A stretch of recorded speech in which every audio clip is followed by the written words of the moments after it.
दोस्तों, इस लॉकडाउन में या अनलॉक 2 में बहुत सारे यंग बॉयज़ और मैन अपनी बियर्ड बढ़ा रहे हैं। शेविंग किट से वो बिल्कुल दूर हैं और मैं भी अब अपनी बियर्ड बढ़ा रहा हूँ, लेकिन बियर्ड हेल्थ को ध्यान में रखते हुए। दोस्तों, मैं हूँ प्रशांत और आज की वीडियो में हम बात करने वाले हैं बियर्ड हेल्थ के बारे में और स्किन इन्फेक्शन से कैसे बचे। अगर आप ये वीडियो एंड तक देखते हो, आपको एक ब्रीफ आइडिया मिल जाएगा। चाहे आप फिर 1 मंथ की बियर्ड रखो या फिर आप बैंडोल्स की तरह बड़ी बियर्ड रखो, आपको कोई बियर्ड रिलेटेड इश्यूज़ नहीं आएगी। दोस्तों, सबसे ज़रूरी बात, वीडियो शुरू करने से पहले जिस तरह से हमारा हाइट पे डायरेक्ट कंट्रोल और इन्फ्लुएंस नहीं होता, उसी तरह से बियर्ड ग्रोथ, टेक्सचर, कलर या उसकी थिकनेस ये जेनेटिकली डिसाइडेड है। हाँ, एक अच्छा डाइट, हेल्दी डाइट या फिर स्लीप, एक्सरसाइज, ये इंपॉर्टेंट फैक्टर प्ले करता है बियर्ड हेल्थ के लिए। लेकिन और भी कुछ फैक्टर्स है जिस पे हमें ध्यान देना चाहिए ताकि हम बियर्ड रिलेटेड इश्यूज से ना गुजरे।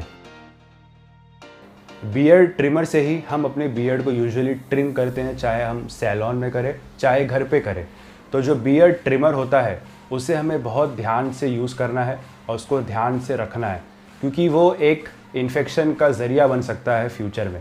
अब जो आपका ट्रिमर होता है, जैसे मेरे पास ये एक ट्रिमर है, तो ये आपने इसको ओपन किया, यहाँ पे देखो सब बाल रहेंगे जब आप यूज़ करो, ये सब आपको इससे साफ़ करना है। ये चीज़ हो गया। फिर जो एक आपका क्लिपर हो गया जिस पे आप बियर्ड अपना जितना साइज़ रखना है, इसको आपको क्लीन करना है। फाइनली आपको ये सारी चीज़ें आपको इसमें पैक करके रखना है। इस तरह का पैकेजिंग रहेगा। तो ये बेसिक चीज़ें हो गई ध्यान रखने के लिए। अगर आपने ये सब चीज़ें नहीं किया और आपने रैंडमली उसको एक्सपोज रखा है, तो आपको ऐसी ऐसी बीमारी हो सकती है या आप बुलावा दे सकते हो। यीस्ट, एथलीट फुट, स्टेफिलोकोकस, एक टीनिया वर्सिकुलर, मतलब आपने सुना भी नहीं होगा।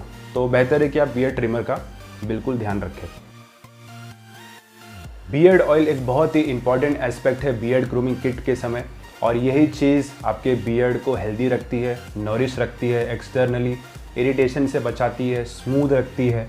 अगर आपने गलत ऑयल यूज़ किया तो आपको एक्ने या पिंपल आ सकता है, इरिटेशन हो सकता है, आपके स्किन पे इचीनेस या खुजली आ सकती है। तो बहुत सारे लोग शुरुआत में यही गलती कर जाते हैं, वो कोई भी रैंडम ऑयल यूज़ करना शुरू कर देते हैं। अब अगर आप रैंडम ऑयल यूज़ करते हो तो बहुत ही वो हार्श होता है और सबके स्किन पे सूटेबल नहीं होता।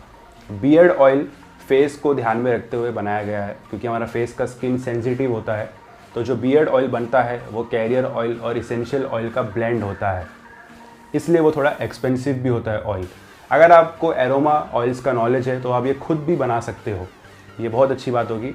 लेकिन जैसा आपको पता है, जो भी अच्छी चीज़ें आती हैं वो कॉस्ट ऑफ मनी पे आती है, तो आपको थोड़ा बियर्ड ऑयल पे इन्वेस्ट करना होगा।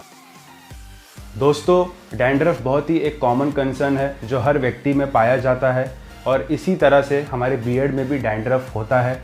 अगर मैं सिंपल टर्म्स में कहूँ तो हमारे स्किन पे एक माइक्रोब होता है, मलासेसिया ग्लोबोसा, जो कि एक फंगस है, और ये फंगस की वजह से डेड स्किन सेल्स, फ्लेक्स या डैंड्रफ आते हैं। इसकी वजह से आपको स्किन इरिटेशन, एक्ने या मुहासे या फिर इचीनेस, खुजली या फंगल इन्फेक्शन हो सकता है।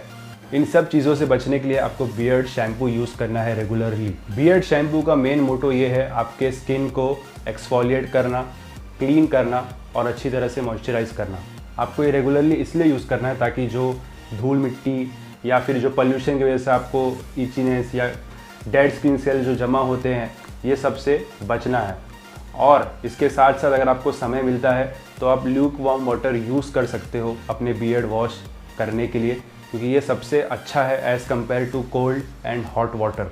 यहाँ पे प्रो टिप ये है दोस्तों कि बियर्ड के लिए बियर्ड सजेस्टेड शैम्पू ही यूज़ करना है, क्योंकि जो आप सिर पे शैम्पू यूज़ करते हो या फिर फेस के लिए फेस वॉश यूज़ करते हो वो रिकमेंडेबल नहीं है। वो इसलिए क्योंकि ये इसमें हार्श केमिकल्स होते हैं और हमारे बियर्ड के लिए सूटेबल नहीं है, और ये हमारे बियर्ड से एक्सेस ऑयल निकाल सकते हैं, जिसकी वजह से हमारे बियर्ड काफ़ी ड्राई हो जाते हैं। दोस्तों, बियर्ड कोम बहुत ही फ्रेजाइल और डेलिकेट होता है। मैं ऑलरेडी एक तोड़ चुका हूँ, तो अभी मैंने एक ऑनलाइन ऑर्डर किया है, लेकिन कंटेनमेंट जोन में रहता हूँ तो फ़िलहाल डिलीवरी नहीं हुआ है। लेकिन फिर भी मैं आपको समझा दूंगा इसका एडवांटेज क्या है और क्यों यूज़ करना चाहिए। बियर्ड कोम, जो इसका टीथ होता है या दांत होता है, वो वाइट टीथ होता है, और ये बियर्ड को ध्यान में रखते हुए बनाया गया है एज़ कम्पेयर टू मेटल कोम या फिर प्लास्टिक कोम जिसके टीथ नैरो होते हैं।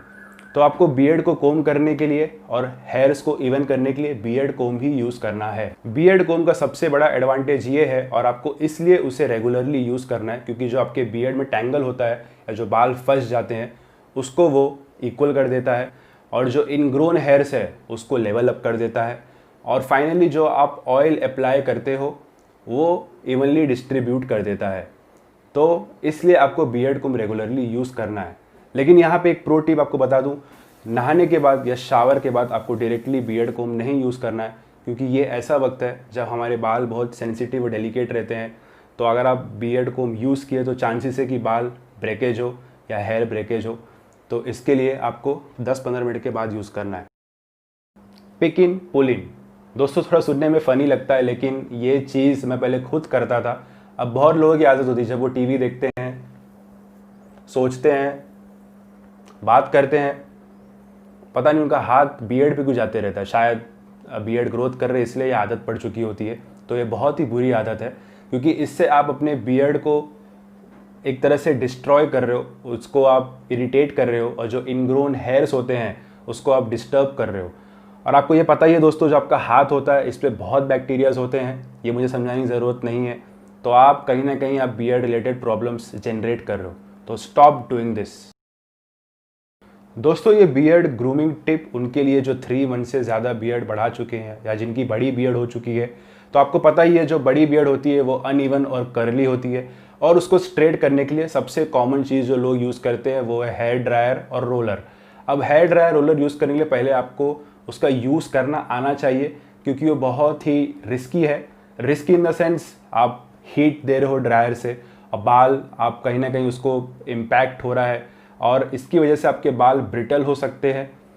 अगर आपने बराबर यूज़ नहीं किया तो फ्यूचर में आपको वहाँ पैच आ सकता है, और भी तरह तरह के प्रॉब्लम्स हो सकते हैं। अगर आपको ये करना है तो पहले आप किसी से इसको प्रॉपरली सीख लो।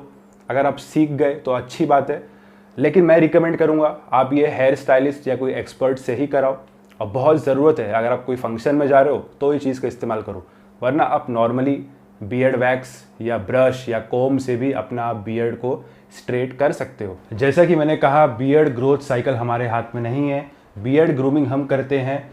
इसलिए बियर्ड ग्रोथ और बियर्ड ग्रूमिंग के दौरान का जो प्रोसेस है, अगर हम इसे अच्छे से फॉलो करें और जो भी मैंने बताया है इसे आप ध्यान में रखते हुए बियर्ड हेल्थ पे ध्यान रखते हो, तो कोई आपको स्किन इन्फेक्शन या बियर्ड रिलेटेड कंसर्न नहीं आएगी। सो फ्रेंड्स, अगर आपको वीडियो पसंद आया तो लाइक करना मत भूलिए, दोस्तों में शेयर कीजिए, सब्सक्राइब करना मत भूलना। तब तक मिलते हैं नेक्स्ट वीडियो में। आपका दिन शुभ रहे।